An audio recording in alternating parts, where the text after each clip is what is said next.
বন্যাপ্লাবিত 11 জেলায় বানভাসী প্রায় ৪৫ লাখ, প্রাণ হারিয়েছেন ১৩ জন। পানিবন্দী মানুষের দুর্ভোগ চরমে, ত্রাণের অপেক্ষায় দুর্গতরা।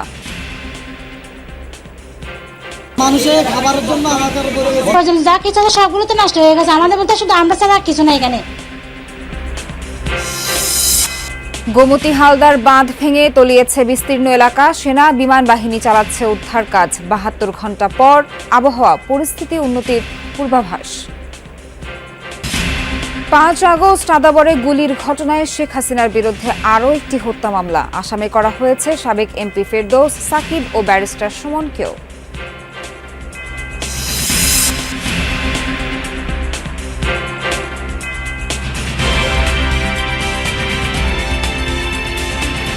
তলিয়ে গেছে সবকিছু। বিস্তীর্ণ এলাকা জুড়ে শুধু বন্যার পানি আর পানি, আশ্রয়হীন লাখো মানুষ। যতদূর চোখ যায় বসত ভিটার যেন কোনো অস্তিত্বই নেই। ধুধু জলের প্রান্তর ফেনীর বিশাল এলাকা। ফুলগাজী, পরশুরাম, ছাগলনাইয়ার অবস্থা সবচেয়ে ভয়াবহ। আটকে পড়া স্বজনদের উদ্ধারে যাওয়ারও উপায় নেই উদ্বিগ্নদের।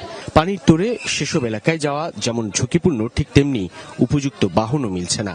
আফসোস, আক্ষেপ আর ক্ষোভের শেষ নেই। সেই সঙ্গে যোগাযোগ বিচ্ছিন্নতা সবার মধ্যেই বাড়িয়ে তুলেছে আতঙ্ক।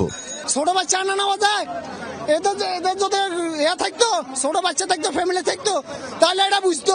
একবারে কম, এটা দিয়ে কি করে একটা জেলার লোকজন উদ্ধার করা সম্ভব না। এখানে লক্ষ লোক কি করে বাস করে ফেনী জেলার মধ্যে, এখানে 4টা উপজেলায় কি করে প্লাবিত।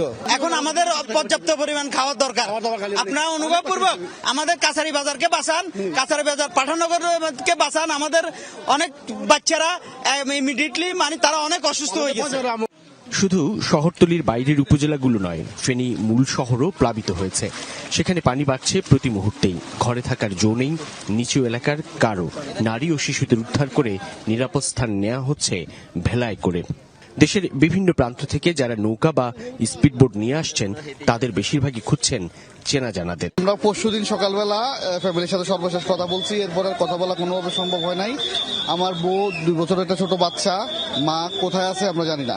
মুহূর্তের মধ্যে কি খাটের উপর পানি, কেউ খাবারও পাইতেছে না। অনেকগুলা টিনের উপরে আছে, অনেকগুলা কি একতলা পর্যন্ত ডুবে গেছে আর কি। এখনো কি খাবারের প্রয়োজন। বিদ্যুৎ বিচ্ছিন্ন এই জনপদে এখন মোবাইল নেটওয়ার্ক ও ইন্টারনেট সংযোগের মধ্য দিয়ে অন্তত পারস্পরিক যোগাযোগ ফিরে পাওয়াকে গুরুত্ব দিচ্ছেন বন্যার্তরা, যার মধ্য দিয়ে মানুষের